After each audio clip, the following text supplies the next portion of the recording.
reasonably good questions there's because many. there are many, that's right. And one of those is in that Vernita sequence. If you want to come back when you're older and get your revenge on me, to the daughter, If you're that's still okay. raw about it. That's right, yeah. Which is nice, but also kind of weird. What about poor Dr. Bell? He comes home to a ruined house and a dead wife. And no reason for why that happened, because obviously Vernita's been posing as a regular person, not as a trained killer. We never see Dr. Bell, but I feel kind of bad for him. He's like the nurse, the wife, what's her name, in Pulp Fiction? Oh, Bonnie. Bonnie. Yeah, because obviously she and Jimmy are close and in love and everything, but he's also got to pander to her every need, because he couldn't just tell her, this is my job, so fuck you, I got a body in the trunk on the car out there. He's got to hide all that. Just like the whole Maynard thing in Pulp Fiction, with those guys raping people in their basement with the gimp and all that stuff. There's a whole story, there's a whole other movie right there that we never see. And there's whole other movies in this movie we never see too, including another reasonably good question. What's the untold backstory about Bill and the Vipers? It seems so juicy. What did he do to Hattori Hanzo to make him hate him so much? Right. It just seems like wherever she drops his name, people know he's this vile, terrible person, but we never learn where that reputation came from. And also, why did the Divas disband?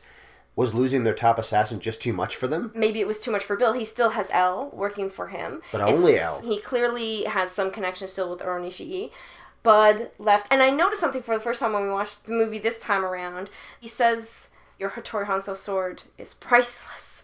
It's not priceless. You can get $250 for it in El Paso. Well, he doesn't live in El Paso. He lives in California. But El Paso is where the massacre at Beatrix's wedding took place. So we can presume that whatever went down between them happened immediately after that. And he pawned his sword then and there. He didn't pawn his sword. He still has his sword. But he's implying to Bill that that's when he pawned his sword. So their falling out must have happened in El Paso, which must have been immediately in the aftermath of the massacre at and that's strange. Three Pines Church, what's it called? Isn't it Twin Pines? A bit of a Twin play on Pines. Back to the Future? A little bit, yeah. Or Two Pines, maybe. Speaking of swords, what happened to Beatrix Kiddo's original Hanzo sword? It's not like it would have been at the wedding rehearsal with her.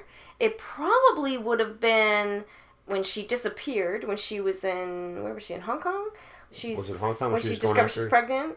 Would she have taken the sword? I don't know. They don't show it in that scene. She's got a handgun only. They never do explain what happened to her original sword. I know. That's why it's a reasonably good question. It is. These priceless swords, and now there's more out there than there should have been, because the bride has had two made for her. Here's a reasonably good question.